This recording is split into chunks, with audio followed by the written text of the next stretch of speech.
நேயர்களே, திமுக கூட்டணியில் வசமாக சிக்கிக்கொண்ட காங்கிரஸ் மற்றும் தேமுதிக, அது எப்படி சிக்கிக்கொண்டார்கள் என்று கேட்டால் வேற ஒன்றும் இல்லைங்க. நேற்று 5000 ரூபாயை திமுக அறிவிப்பு செய்தது.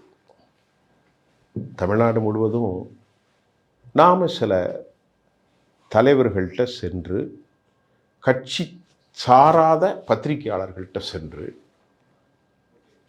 எந்தவித இம்பேக்ட் ஆன் தமிழ் சொசைட்டி, அதில் பெண்களில் அப்படின்னு கேட்டால் ஒரு பெரிய அளவு தாக்கத்தை ஏற்படுத்தியது.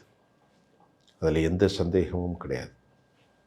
அந்த பெரிய தாக்கத்தை ஏற்படுத்தி, அந்த பெரிய தாக்கத்தின் வடிநிலைவாக இருக்கிற ஒரு சூழலில் நாம் என்ன பார்க்குறோம் அப்படின்னு பார்த்தா, இந்த நிலையில் உண்மையிலேயே திமுகவுக்கு ஒரு 3-4%, 5% அவர்களுக்கு கிடைக்கும் வாய்ப்பு இருக்கிறது தான் பார்க்குறோம். ஏன்னா வறுமையில் இருக்கக்கூடிய கிராமத்தில் ஒரு 500க்கும் 100க்கும் அவலப்படக்கூடிய ஒரு கிராமத்தில் திமுக ஒரு 5000 ரூபாயை கொடுத்து விட்டது என்றால், ஒரு 500 ரூபாய் தாள் கிடைச்சிதுன்னா அவர்களுக்கு பெரிய விஷயந்தான். அதை விட்டுட்டு ஏராளமான கலெக்ஷன் நடக்குது, வாக்குறுதிகள் மீறப்பட்டிருக்கிறது, போதை கலாச்சாரங்கள் இருக்கிறது, சட்ட ஒழுங்குகள் இருக்கிறது, லோக்கல் ரவுடிகள் இருக்கிறது, கனிம வளக் கொள்கைகள் இருக்கிறது, திமுகவின் மீது அரச ஊழியர்கள், ஜாக்டோ ஜியோ, செவிலியர்கள், மருத்துவர்கள், மின் ஊழியர்கள், போக்குவரத்து துறை ஊழியர்கள், சத்துணவு பணியாளர்கள், பகுதி நேர ஆசிரியர்கள், அங்கன்வாடி ஊழியர்கள், வருவாய்த்துறை ஆய்வாளர்கள், இப்படி நிறைய போராட்டம் போகத்தான் செய்யுது. ஆனால் பொதுவாக தெரிஞ்சுக்கிடுங்க, ஓட்டு காலங்களில் வாக்காளர்கள் இதெல்லாம் மறந்து போவாங்க. இதை நான் இப்போ பார்க்கலங்க. கடந்த ஒரு 25-30 வருஷமாக என்னுடைய அறிவுக்கு புலப்பட்டு நன்கு பார்க்குறேன். இதெல்லாம் பேசுவாங்க. எலெக்ஷனில் அந்த ஹெக்டிக்கான பரபரப்பான காலம் ஒரு 90 நாள் அல்லது 100 நாள் வைத்துக்கொள்வோம். அதுக்குள்ளே அந்த கூட்டணிகளை பற்றி பேச பேச பேச பேச பேச பழையது கழிதலும், ஏன்னா அது மாதிரி புதிய விவகாரங்கள் வலுவல என்பதை போன்று மக்கள் உளவியல் ரீதியாகவே மாறுறாங்க. அப்போ என்ன நினைக்கிறாங்க, இந்த விஷயங்களெல்லாம் மறந்து தான் தொகுதியில் யார் போட்டிடுறா, என் சாதிக்காரனா, எனக்கு சொந்தக்காரனா அப்படின்னு ஒரு பிரியாரிட்டி கிடைக்குது. அப்போ திமுகவோ இல்லை அதிமுகவோ காங்கிரஸோ அந்த கட்சியினுடைய முதன்மை வாக்குறுதியோ அவங்க செய்யாததோ ஊழலோ அடாவடியோ சாதி அடிப்படையில் ஒரு வாக்காளர் நிற்கின்ற போது ஒவ்வொரு தொகுதியிலும் மதம் சாதி பெரிய ரோலை பண்ணிடுது. இரண்டாவது, மிக முக்கியமாக நலத்திட்டங்களில் இந்த 5000 கோடி 6000 கோடியை ஒரே நாள் டிரான்சாக்ஷன் பண்ணது திமுகவுக்கு ஒரு பெரிய அளவிலான லாபம். ரொம்ப முக்கியமாக நீங்கள் கவனிக்க வேண்டியது, பெரிய அளவிலான லாபம். கையில் 5-10 தாளை கொடுத்த உடனே இந்த 1,31,00,000 பேரில் பெரும்பான்மையானவர்கள் திமுகவுக்கு வாக்களிக்க தயாராகி கொண்டிருக்கிறார்கள் என்று தான் நமக்கு தயாராக தெரியுது. இப்போ இன்று காலை தேவையற்ற விவகாரங்களை சீண்டும் மணிக் தாகூர், இதுக்கு முழுக்க பொறுப்பு ராகுல் காந்தி தான் அப்படின்ட்டு திமுகவினர் சொல்கிறார்கள்.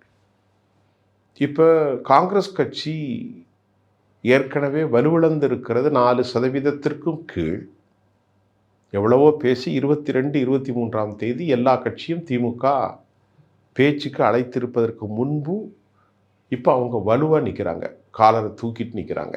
5000 எங்களுக்கு பெரிய ஓட்டு வந்துடுச்சு, நாங்கள் இன்றைக்கி தமிழ்நாடு முழுவதும் கொடுத்துட்டோன்னு வெள்ளிக்கிழமை மாலைக்குள் எல்லா பற்றியும் டெலிவரி செய்துவிட்டு, சனி ஞாயிறு இன்றும் நாளையும் லீவு, கோர்ட்டில் போய் யாரும் கோட முடியாது, அதுக்கெல்லாம் பணத்தை எடுத்து எல்லோரும் செலவு பண்ணிட்டு போயிட்டான். அப்படி ஏதாவது பிஜேபிக்காரரோ யாரோ ஓட்டு போட்டால் அது அவங்களுக்கு தான் ரிவர்ஸ் எஃபெக்ட் ஆகுமே தவிர திமுகவுக்கு ஆகாதுங்கிறதும் நமக்கு பல பத்திரிகையாளர்கள் பேசி கொண்டிருக்கிறாங்க. அப்போ காங்கிரஸ் கட்சி இன்னும் திமுகவிடத்தில் சீண்டி பார்க்கிறதா என்றால், மணிக் தாகூருடைய ரூ. 5000 திமுகவுக்கு வாழ்த்து செல்வதை விட்டுவிட்டு அவர் என்ன சொல்கிறாருன்னா, எங்களுடைய அரசு கர்நாடகாவில் இந்த மாதிரி 2000 என்னமோ கொடுக்குறாங்க. நியாயா அப்படிங்கிற ஒரு திட்டத்தை ராகுல் அறிவித்து மாதம் ரூ. 6000 என்னமோ ஒரு கணக்கு குடும்பத்தினருக்கா வருஷத்திற்கோ ஒரு திட்டத்தை அறிவித்தார் அப்படின்னு அந்த திட்டத்தை குறித்தும், இதற்கு முதற்படியாக ராகுலும் காங்கிரஸ் ஆட்சிகள் இருந்தார்களை போன்றும் திமுகவுக்கு ஒரு நன்றி கூட சொல்லாமல் அவர் பதிவு செய்திருப்பது திமுக கூட்டணி காங்கிரஸுக்குள் மேலும் கொதிநிலையை அதிகரிச்சிட்டுன்னு தான் சொல்கிறோம். அது ரொம்ப முக்கியமானது. கொதிநிலையை ரொம்ப அதிகரிச்சிருக்கு. இது தேவையற்ற விவகாரம். நன்றி சொல்லணும் இல்லது எப்போ இதெல்லாம் பேசணும் அப்படின்னா, கூட்டணி முழுக்க இல்லைன்னு சொன்னால் மட்டும்தான் பேசணுமே தவிர, கூட்டணி இருக்கிற நேரத்தில், பேச்சுவார்த்தை நடந்து கொண்ட நேரத்தில், கனிமொழி டெல்லிக்கு சென்ற நேரத்தில், தமிழ்நாட்டு தலைவர்கள் பேசுகின்ற நேரத்தில், மாநில தலைவர் செல்வ பெருந்தகை பாசிட்டிவாக கருத்து தெரிவித்திருக்கிற நேரத்தில் 27 30 அப்படின்ன மாதிரி போகவும், அந்த பிரச்சனையை வெண்ணெய் திரண்டு வருகிற போது தாலி உடைந்த கதையாய் இப்போ இதை ஆக்குவதற்கு மணிக் தாக்கூர் செயல்படுகிறார். இது நம்ம ஒரு அனலிட்டிக் தான் சொல்கிறோம். நான் சொல்கிறது ஒரு அனலிட்டிக். இந்த மாதிரி சிச்சுவேஷன் இருக்குது, அவ்வளோதான். இது திமுகவுக்கு பின்னடைவு அல்ல, காங்கிரஸுக்கு பெரும் பின்னடைவு. இந்த நிலையில் காங்கிரஸ் எந்தவித ஆதார அத்தாட்சி இல்லாத விஜய்கிட்ட போய் சேர்ந்தால் அவர்களுக்கு பெரும் பின்னடைவு. ஏன்னா கன்ஃபார்மாக ஒரு ஸ்ட்ராங் கோலிஷனாக இப்போ டிஎம்கே இருப்பதாக தமிழ்நாட்டில் சொல்கிறாங்க. இந்த அறிவுக்கு பின்பு எடப்பாடி பழனிசாமி மற்றும் பாஜக, மற்ற கட்சிகள்லாம் சற்று குழப்பம்தான். நேற்று சேலத்தில் பேசும்போது அவரும் கூட விசில்னு பேசினாரே தவிர ஒரு அறிவுபூர்வமாக எதுவும் பேசலை. கலச்சூழலில் திமுகவின் இந்த கூட்டணியை உடைப்பதற்கு மணிக் தாக்கூர், பிரவீன் சக்கரவர்த்தி கூட்டணி முயல்கிறதா, இவங்களுக்கு பின்னாடி என்ன ஒரு முயற்சி இருக்குது அப்படின்ட்டு திமுக காரங்க வெளிப்படையாகவே பேச ஆரம்பிச்சிட்டாங்க. இதை விட்டுட்டு அடுத்த ஒரு கூட்டணி தேமுதிக. ஆரம்பத்தில் இருந்த தேமுதிக திமுக கூட்டணியில் இணைவதற்கு விருப்பம் தெரிவித்தாலும் அவங்களுடைய டிமாண்ட் ரொம்ப தெளிவானது. குறிப்பிட்ட சீட்டு, ஒவ்வொரு தொகுதிக்கும் நோட்டு, ராஜ்யசபா சீட்டு, சிவகாசி அல்லது விருதுநகரில் பையனுக்கு சீட்டு. இதுதான் அவங்க கண்டிஷன். அதில் என்னென்னா இரட்டை இலக்கம் 10க்கு மேலே 14 13 12. ஆனால் கதவு மூடப்பட்ட நிலையில் தேமுதிக பிரேமலதாக்கு இருக்கிற ஒரே சாய்ஸ், இந்த ரூ. 5000 கொடுத்த பிறகு ஒரே சாய்ஸ் திமுக தான். ஏன்னா ஆரம்பத்திலேருந்து எங்கள்கிட்ட அவங்க பேசலை, நான் சுதீஷ்ட ஃப்ரெண்ட்லியாக பேசிக்கிட்டேன் அப்படின்னு எடப்பாடியும் கதவை சாத்திட்டாங்க. Nainar Nagendran close the door, shut down, இழுத்து மூடப்பட்டு சீல் வைத்த பிறகு இனி அங்கே போக முடியாது. ரெண்டாவது, அந்தம்மா ஏன் இந்த முறை திமுகவை ப்ரியாரிட்டைஸ் கொடுத்தாங்கன்னா, இது கொஞ்சம் வலுவான கூட்டணியாக இருக்குது. வெற்றி பெற்றால் நம்ம பையனுக்கு ஒரு எம்எல்ஏ உள்ளே போயிடுவோம், நம்ம தம்பியோ அல்லது பையனோ ராஜ்யசபாவுக்கு டெல்லிக்கு போயிடுவான். இப்போ நம்ம தொண்டர்கள்ட்ட ஒரு எழுச்சி வரும். கழுதை தேர்ந்து கட்டரும்பா போன தேமுதிக கொஞ்சம் வரும்.